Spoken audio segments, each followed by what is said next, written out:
സത്യം പറഞ്ഞാണ്ടല്ലോ, ഞാൻ ഈ വീഡിയോ കണ്ടപ്പം ഞെട്ടിപ്പോയി കേട്ടോ.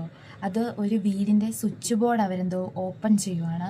ആ സമയത്ത് ആ വീടിൻ്റെ സ്വിച്ച് ബോർഡിനകത്ത് നിറച്ച് തേനീച്ച. അത് ചെറുതേനാട്ടോ, ചെറുതേന് കൂട് കൂട്ടിയിരിക്കുകയാണ്. അതിനകത്ത് നിറച്ച് തേനുമാണ്. ചേട്ടൻ എടുക്കുമ്പോഴത്തേനും അത് ഒഴുകുന്നത് കണ്ടോ നിങ്ങൾ? എത്ര പ്യുവറായിട്ടുള്ള തേനാണെന്ന് പറയും. ചെറുതേൻ്റെ തേൻ നല്ല തേനാണ് കേട്ടോ. അപ്പോൾ അങ്ങനെ ഒഴുകുന്നത് കണ്ടോ? ആ ചേട്ടൻ അവരെ മൊത്തം വടിച്ചൊക്കെ എടുക്കുന്നൊക്കെ ഉണ്ട് കേട്ടോ ഇതിനകത്ത്. അല്ലേ, എന്താ അല്ലേ. എനിക്ക് എൻ്റെ പേഴ്സണൽ ലൈഫിൽ ഇങ്ങനെ ഒരു അനുഭവം ഉണ്ടായിട്ടുണ്ട് കേട്ടോ. എൻ്റെ വീടിൻ്റെ തറ പൊളിക്കുന്ന സമയത്ത് അവിടെ അതിൻ്റെ അകത്ത് നിറച്ച് കല്ലിനകത്ത്, അതായത് തറവാട് എന്ന് പറയുമ്പോൾ ചെറിയ ഇതായിരുന്നു കേട്ടോ. അപ്പോൾ കല്ലിനകത്ത് ഇങ്ങനെ തേൻ അറ കൂട്ടി ഇങ്ങനെ ഇരുന്ന് അതിനകത്ത് നിറച്ച് പൂമ്പൊടിയും അന്ന് തേൻ്റെ സമയമല്ലായിരുന്നു, പക്ഷേ തേനും ഒക്കെ ഉണ്ടായിരുന്നു കേട്ടോ. ഇതിപ്പോൾ ഇത് കണ്ടപ്പോൾ എനിക്കത് ഓർമ്മ വന്നത്. പഴയ സ്വിച്ച് ബോർഡ്, പഴയ വീടുകളുടെ തറ, അങ്ങനെയൊക്കെയുള്ള സ്ഥലങ്ങളിലൊക്കെ ഇങ്ങനെ തേനീച്ച കൂട് കൂട്ടും. അങ്ങനെ തേനൊക്കെ കിട്ടും.